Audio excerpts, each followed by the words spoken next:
She was screaming into the empty heat long before anyone heard her. Her voice cracked under the sun as if the desert itself wanted to swallow the sound. Maggie Doyle hung twisted on that wooden frame in the middle of the Lincoln Prairie, one leg yanked high by a cruel rope. Her dress torn, her skin scraped raw by dust and splinters. She kept trying to pull her dress down with bound wrist, but every breath only made her shame worse. The worst part wasn't the pain, it was the fear that no one would ever see her as anything except a broken body left for the vultures. She whispered for help even when she knew the desert had no mercy. Prescott's men had tied her up and rode away laughing, saying the heat would make her confess before nightfall. But there wasn't anything to confess, only a truth she feared would die with her if no one heard it. A shadow finally moved on the horizon. A rider approached slow and cautious, dust rising behind the hooves. She prayed it wasn't one of Prescott's men returning to finish what they started. When he stopped beside her, she met a pair of tired blue eyes under the brim of a worn cowboy hat. Jacob Hale didn't speak at first. He only stared in shock at the sight of her suspended in the burning wind.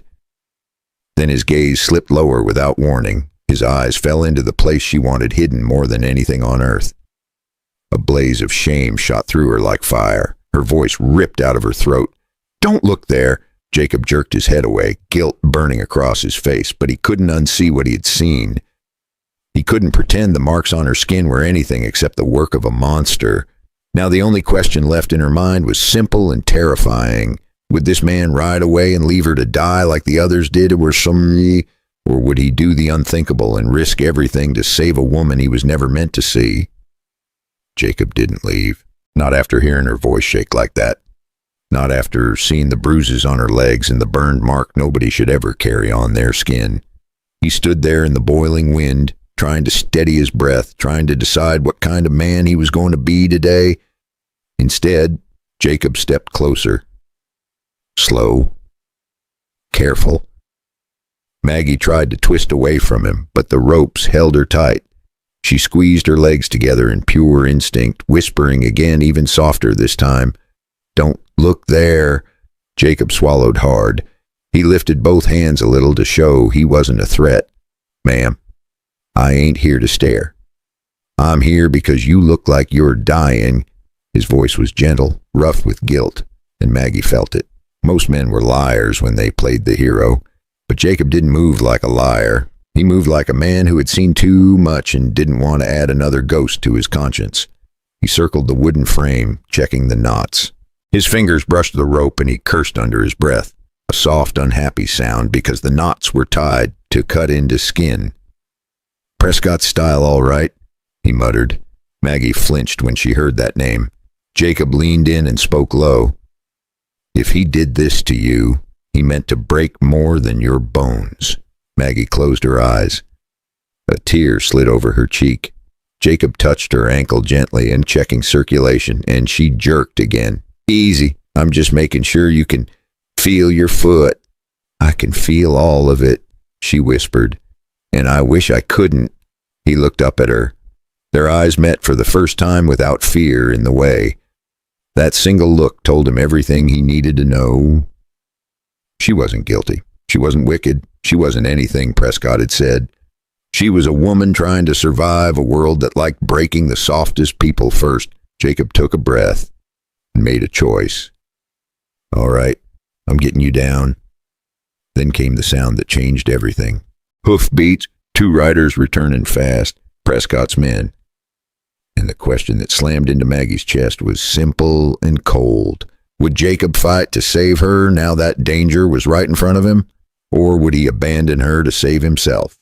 Jacob heard those hoofbeats, and every old instinct in him snapped awake. He didn't have the luxury to think anymore. Thinking got people killed. He stepped in close to Maggie, close enough that she could feel the heat from his chest against her side. "Hold on," he said softly, before she could ask to what. His knife flashed. The rope at her wrist snapped free. Pain rushed back into her arms as blood began to move again. She bit down a cry, more from stubborn pride than strength. Jacob cut the rope on her raised leg and grabbed her around the waist as she sagged. For half a second, her torn dress slipped again, and she hissed, "Don't look there." He didn't. He pulled his own coat loose and wrapped it around her hips with quick, rough hands. 2 horses slid to a stop in a spray of dust. Prescott's men, the first one, a skinny fellow with bad teeth, grinned when he saw Maggie on the ground. Boss said leave her till sundown. What are you doing? Hale. Jacob straightened up, keeping Maggie behind him as best he could. But his voice was steady.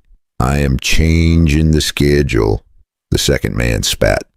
He smelled like cheap whiskey, and his eyes had that lazy, drunk shine. Heard you used to wear a uniform. Thought you knew how to follow orders. Jacob smiled without humor. That is why I quit. The skinny one swung down from his saddle, hand on his gun. Step away from the girl. Jacob moved first, but he wasn't fast like a young buck anymore. His fist crashed into the man's jaw with a dull crack, and pain shot up his own arm. The man didn't drop clean. He staggered and swung back wild, knuckles catching Jacob across the nose. Blood started from Jacob's nostril at once. The second went for his revolver. Jacob grabbed his wrist, but his grip wasn't as quick as it used to be. The other man drove a hard elbow into Jacob's ribs, right where an old war scar liked to ache when the weather turned. White pain exploded in his side, and his knees dipped. The gun slipped from the man's hand and hit the dirt near Maggie's feet. On pure panic and something that felt a lot like stubborn pride, she snatched it up with both hands. She had never fired a pistol in her life, but she pointed it at the sky and squeezed the trigger. The shot cracked through the empty field like thunder. Both men froze and flinched, hands flying away from their belts. You want to try that again? She shouted, her voice shaking but loud. Next time I might not miss. They looked from Jacob's bloody face to the woman with wild eyes and a smoking gun, and whatever courage the whiskey had given them leaked right out of their boots. They backed toward their horses, cursing and holding their bruised jaws, then swung up and rode off in a cloud of dust and shame. He wiped the blood from his nose. He spat a dark streak of tobacco juice into the dust. Can you sit a horse? I will fall off, she whispered. I will catch you, he said. He lifted her into the saddle with a grunt that sounded like it came from his boots. Then he swung up behind her, one arm firm around her so she wouldn't slide, the other taking the reins. The horse leaped forward, past the groaning men, toward the distant line of the Capitan Hills. As the prairie wind hit her face, Maggie tried to breathe, but the world kept tilting sideways. Her fingers loosened in the horse's mane, and her head fell back against Jacob's shoulder. Stay with me, he murmured, but her eyes were already rolling shut. The last thing she felt was the steady beat of his heart against her back. And then the world went dark again. If this story made you feel something, go ahead and tap like. And subscribe so you don't miss the next ride. Grab your coffee or tea. Keep listening to these old West Hearts and tell me in the comments what time it is where you are and where you are listening from, because your story matters too. By the time the Capitan Hills rose up like a row of tired giants in the distance, Maggie wasn't fighting the saddle anymore. She was out cold. Her weight sagged against Jacob's chest, hot with fever. Breath shallow and ragged. An old scar along his ribs from a field called Shiloh throbbed with every breath. But he ignored it the way he ignored most of his own pain. He guided the horse off the main trail, along a narrow deer path that wound between rocks and scrub. They finally stopped in a shallow draw above the Rio Bonito, tucked under a shelf of stone.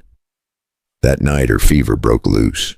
She shivered and burned by turns, mumbling half words about brands and numbers and a man's boots on her throat. Jacob soaked a bandana in the cold creek and laid it across her face, her neck, the unmarked parts of her leg, working in slow circles till his own fingers went numb. He propped her up and poured water between her lips a little at a time. Once her hand clawed weakly at his shirt and she whispered another broken, "Don't look there." He swallowed hard. "I'm not," he said. "I'm just keeping you here." By the second sunrise, her breathing had settled, and the wild shine in her eyes had faded to a tired clear. She hated how weak her legs felt, but she also felt the steady strength in him. The way he moved, like carrying her, wasn't a burden at all. He set her down on a blanket and stepped back right away so she could pull his coat tighter around herself. I'm going to look at that leg, he said quietly. Maggie tensed. Not there. His eyes met hers. Not for me. For you. He knelt at her side, keeping his gaze on her face while his hands worked at the torn fabric. Only when she gave a tiny nod did he let his eyes drop, just long enough to see the damage. The skin around the brand was angry and swollen, ringed with ugly purple bruises. There was dried blood where the rope had rubbed her raw.